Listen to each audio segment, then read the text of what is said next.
اس ماہ مبارک کی ایک خاص فضیلت کی وجہ یہ بھی ہے کہ اس میں اللہ رب العزت والجلال نے ایک شب ایسی رکھی ہے جس میں بے شمار لوگوں کے لیے باری تعالیٰ کی جانب سے مغفرت کا اور عفو درگزر کا فیصلہ ہوتا ہے، جس کو لیلۃ النصف من شعبان کہا جاتا ہے، 15ویں شعبان کی شب جس کو کہا جاتا ہے، جو ہمارے دیار میں اور عرف میں شب برات کے نام سے معروف و مشہور ہے۔ شیخ عبد القادر جیلانی علیہ الرحمہ نے فرمایا ہے کہ اس رات کو شب برات اس لیے کہا جاتا ہے کہ ایک طرف اللہ رب العزت والجلال اپنے ان بندوں سے اس رات میں برات کا اظہار فرماتے ہیں جو دنیا میں بدبختی کا اور شقاوت کا مظاہرہ کرنے والے ہوتے ہیں، یعنی جو گناہوں پر اصرار کرنے والے ہوتے ہیں، توبہ کی توفیق ان کو نہیں ہوتی، جو گناہوں پر نادم و شرمندہ نہیں ہوتے اور وہ اعمال کرتے ہیں کہ جس کے نتیجے میں اللہ کی بارگاہ میں ان کی دعائیں بھی مقبول نہیں ہوتی، اللہ اس رات میں ان سے براءت کا اظہار فرماتے ہیں، اس لیے اس رات کو شب براءت کہا جاتا ہے۔ دوسری وجہ شیخ عبد القادر جیلانی علیہ الرحمہ نے یہ بیان فرمائی کہ اس رات میں اللہ رب العزت والجلال اپنے نیک بندوں کے لیے ذلت و خواری، پستی اور ناکامی سے براءت کا فیصلہ فرماتے ہیں۔ جو اللہ کو راضی کرنے والے لوگ ہیں، جو اللہ اور اس کے رسول صلی اللہ علیہ وسلم کی اطاعت و فرمانبرداری کا جذبہ اپنے دل کے اندر رکھنے والے ہیں، ان کو اللہ کا قرب حاصل ہوتا ہے اور باری تعالیٰ ان کے لیے ذلت و خواری اور ناکامی سے براءت کا فیصلہ فرماتے ہیں۔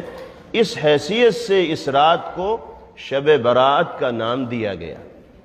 یقیناً یہ رات فضیلتوں والی ہے، برکتوں والی ہے، اور اللہ کی خاص رحمتوں کا نزول اس رات کے اندر ہوتا ہے۔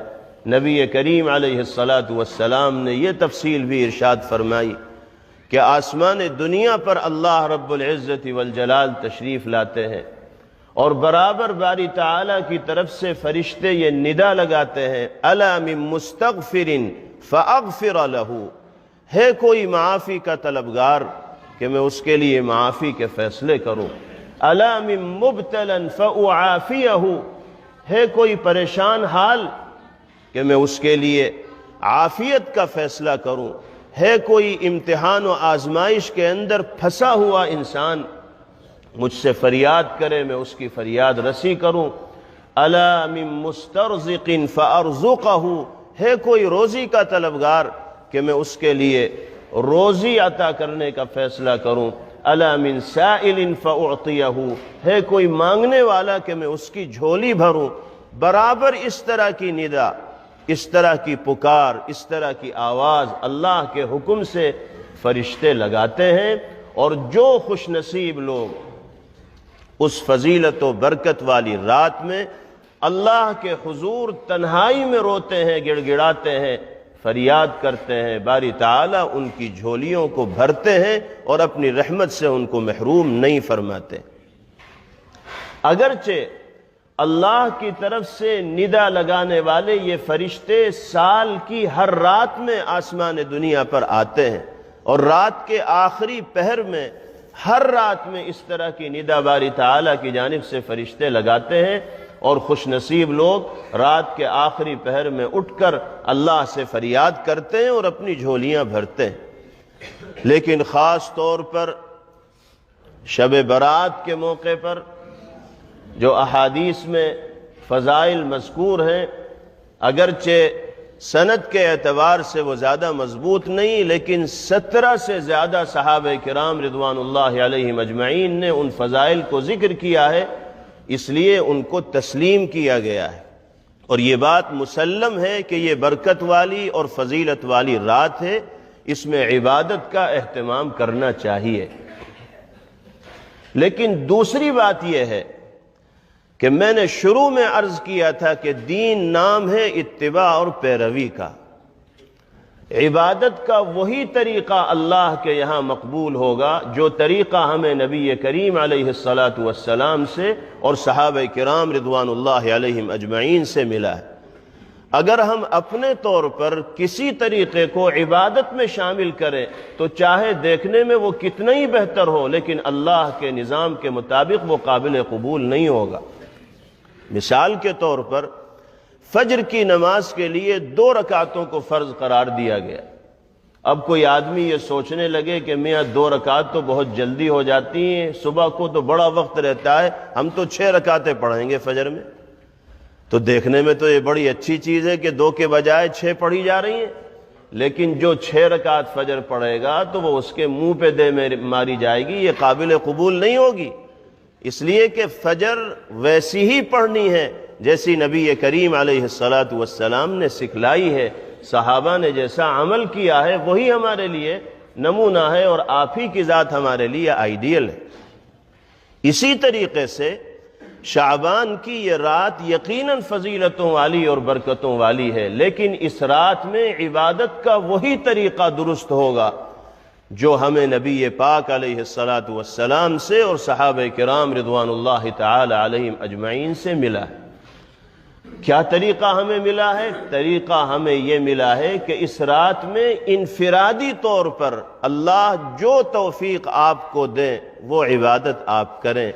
کسی اجتماعی عبادت کا ثبوت اس رات میں نہ نبی کریم علیہ السلام سے ہے اور نہ صحابہ کرام رضوان اللہ علیہم اجمعین سے۔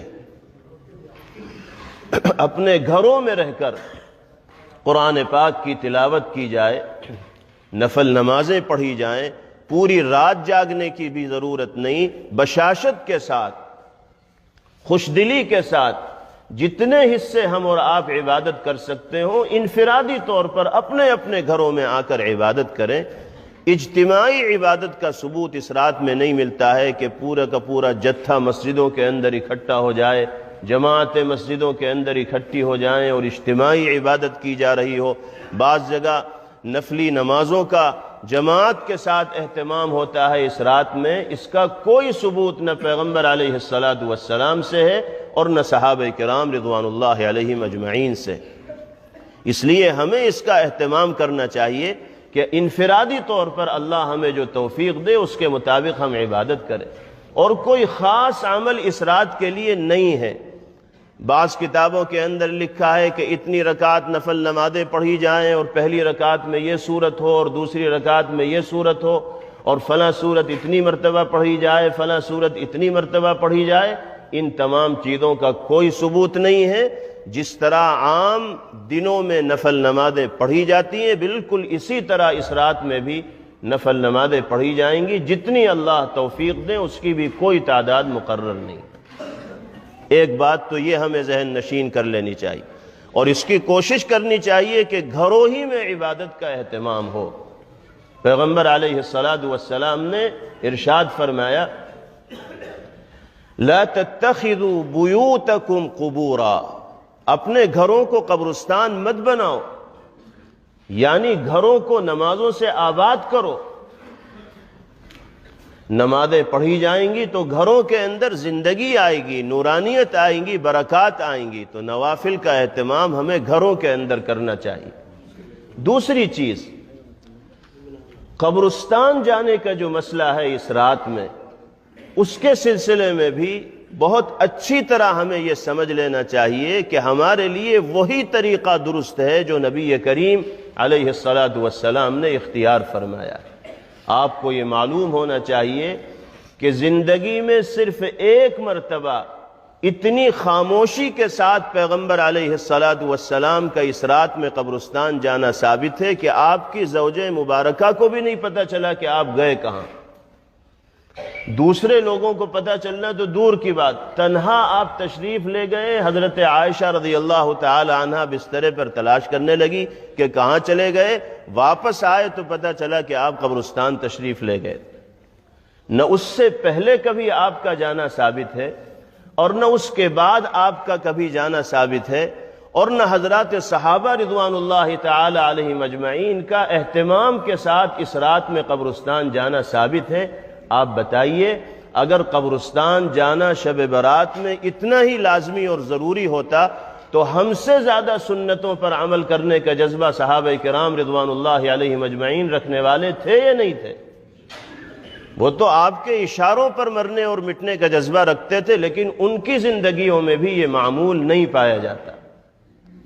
ہم بھی اگر کبھی کبھار چلے جائیں اس رات میں تو اس میں کوئی حرج کی بات نہیں ہے، لیکن بات یہ ہے کہ اب قبرستان جانے کو شب برات میں اتنا لازمی اور ضروری سمجھ لیا گیا ہے کہ کچھ ہو یا نہ ہو لیکن قبرستان جانا ضروری ہے۔ قبرستان میں بھی خوب چراغاں ہوتا ہے، لائٹنگ ہوتی ہے، چائے بھی پلائی جاتی ہے اور پتہ نہیں کیا کیا چیزیں وہاں چلتی رہتی ہیں راستوں میں۔ ایک عجیب سا منظر اس رات میں ہماری طرف سے پیش کیا جانے لگا ہے۔ یہ چیز شرعی نقطہ نظر سے بالکل مناسب نہیں ہے۔ ہمارے لیے وہی طریقہ مناسب ہے جو جناب رسول اللہ صلی اللہ علیہ وسلم اور حضرات صحابہ رضوان اللہ علیہم اجمعین سے ثابت ہے۔ کبھی چلے گئے اللہ کی توفیق سے بہتر ہے۔ عام دنوں کے اندر بھی قبرستان جانے کا اہتمام ہونا چاہیے۔ یہ نہیں کہ سال میں ایک رات قبرستان جا کر یہ سمجھ لیا کہ ہم نے پورے سال کا حق ادا کر دیا، اب سال بھر دوبارہ اس طرف رخ کریں گے نہیں۔ ایسا تصور پایا جانے لگا ہے کہ پوری بھیڑ کی بھیڑ، جتھے کا جتھا، جماعت کی جماعت چلی جا رہی ہے قبرستان، اور یہ سمجھا جا رہا ہے کہ آج کے رات کی سب سے بڑی عبادت قبرستان جانا ہی ہے۔ ایک غیر ضروری چیز کو ضروری سمجھ لیا گیا۔ جو عمل جس درجے میں پیغمبر علیہ السلام سے ثابت ہو اسی درجے میں اس عمل کو انجام دینا دین ہے، اور اس درجے سے آگے بڑھانا یہ دین کے خلاف ہے، دین کے موافق نہیں ہے۔ اس لیے اس بات کو اچھی طرح سمجھ لینا چاہیے اور کسی غیر ضروری چیز کو ضروری ہرگز تصور نہ کرنا چاہیے۔ تیسری چیز، اگلے دن کا جو روزہ ہے اس کو بھی حضرات فقہا نے زیادہ سے زیادہ استحباب کا درجہ دیا ہے۔ بہت بہتر ہے اگر اللہ توفیق دیں تو روزہ رکھ لیا جائے۔ پھر وہ روزہ ایام 20 کا بھی ہے۔ نبی کریم علیہ السلام ہر مہینے 13، 14، 15 ان 3 تاریخوں کا روزہ رکھتے تھے، تو یہ روزہ ایام 20 میں سے بھی آ جائے گا۔ اس لیے روزہ رکھیں تو اللہ رب العزت والجلال کی توفیق سے یہ سعادت حاصل ہوگی، تو انشاءاللہ اجر و ثواب کے مستحق بنیں گے۔ اس نیت سے بھی رکھا جا سکتا ہے اور ایام 20 میں سے ہونے کی وجہ سے بھی روزہ رکھا جا سکتا ہے۔ آخری چیز جو شب برات کا حلوہ ہے، اس حلوے کا کوئی جوڑ شب برات کے ساتھ نہیں ہے۔ جس طرح محرم کے ساتھ کھچڑے کو جوڑ دیا گیا اپنے ذوق کی تسکین کے لیے، اسی طرح شب برات کے ساتھ حلوے کو جوڑ دیا گیا۔ اب اس میں کیا فلسفہ ہے اور اس کے پیچھے کی کیا کہانی ہے، کیا پس منظر ہے، ان تمام ہوائی باتوں پر جانے کی ضرورت نہیں۔ ہمارے لیے تو آئیڈیل اللہ کے رسول صلی اللہ علیہ وسلم اور صحابہ کرام رضوان اللہ علیہم اجمعین ہے۔ اب شب برات کے ساتھ کھچڑے کا یا حلوے کا تعلق کیا ہے، آپ اپنے عقل سے سوچئے اور پھر خود فیصلہ کیجئے۔